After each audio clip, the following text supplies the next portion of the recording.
vaikšti, va, galėtų jau ir atliekti. Už didžiausią ir gražiausią morką. Atbėga moterytė iš Pabaisko. Užauginta pati didžiausia morka. O aš, žinokit, Dedenytės ridikulį turiu, tenai visas Dedenytės turtas. Tai va, trauksiu ir duosiu žmogui, dovanosiu. Paplokim!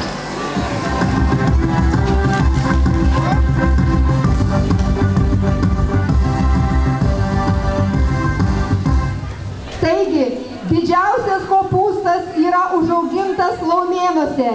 Jis svėrė net 7 kilogramus 415 gramų. Laumėnai, prašom, ponė Sauliūnienė, Janina, atsiimti piniginio prizo.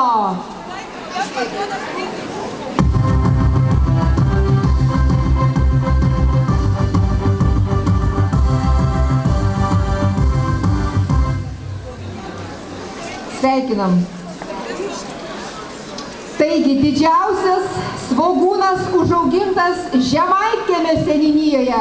Jis svėrė net 400 gramų, ponia Aniceta Druskienė. Taip, už svogūną, prašom.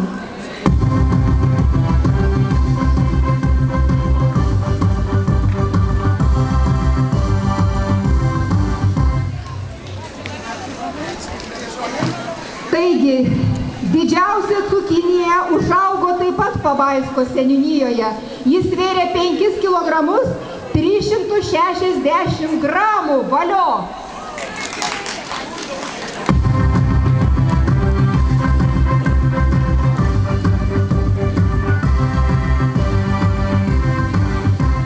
Na ir žinoma, sunkiausia mums buvo su tais moliūgais.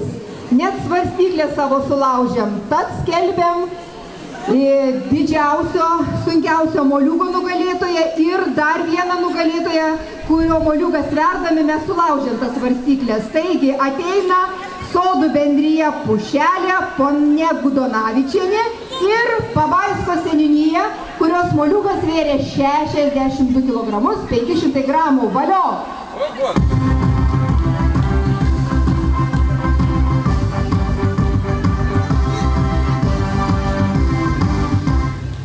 Prašom, Sodų bendrija Pušelė, atsiimti prizo piniginio už moliūgą. Nebijokit, už svarstyklės sulaužytas mes kompensacijos neprašysim.